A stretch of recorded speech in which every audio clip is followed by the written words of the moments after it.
ওই যে একটা কথা জানবেন, পৃথিবীর সব থেকে বড় মিথ্যাবাদী একজন, ওই যে বাঁশিটা ধরে আছে, সব থেকে বড় মিথ্যাবাদী। দেখেন, চাল ডাল নেই, হাঁড়ি করা উনান কিচ্ছু নেই, রান্নাই হয়নি, বলে দুর্বাসা গিয়ে বলো রান্না বান্না হয়ে গেছে, এসে যেন প্রসাদ পায়। এইবার ভীম কি করেছে বাবা, যেই না নয়ন জলি আমার ওই বক্ষ যুগল ভাষায় কাঁদিয়ারে বলে হৃদয়ময়।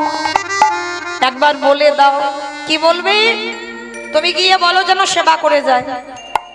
এইবার ভীম ধীরে ধীরে যায়, আরে যেই না ধীরে ধীরে গিয়ে দুর্বাসা 17,000 শিষ্য শয়নে আছে, আর এত খাবার খেয়েছে বাবা, মানে পেট আর নড়তে চড়তে পারছে।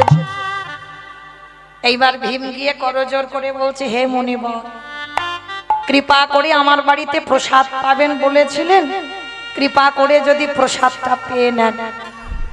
যেই না বলেছে প্রসাদটা যদি পেয়ে নেন, সঙ্গে সঙ্গে দুর্বাসার 1000 শিষ্য করজোর করে বলছে অসম্ভব।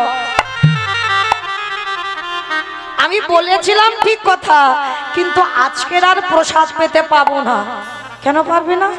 বলে বুঝতে পারলাম না, স্নান করে উঠে আমাদের কি হলো কজনের, মানে এত হঠাৎ করে যেন পেট ভরে গেল, আর কোথাও আমরা যেতেও পারবো না, এখান থেকে আর খেতেও পারবো না, তুমি ভীম ক্ষমা করে দাও। আর যেই না দুর্বাসা বলা, ভীম তো শোনা মাত্র চমকে। ভীমি মনে মনে ভাবলেন, মাধব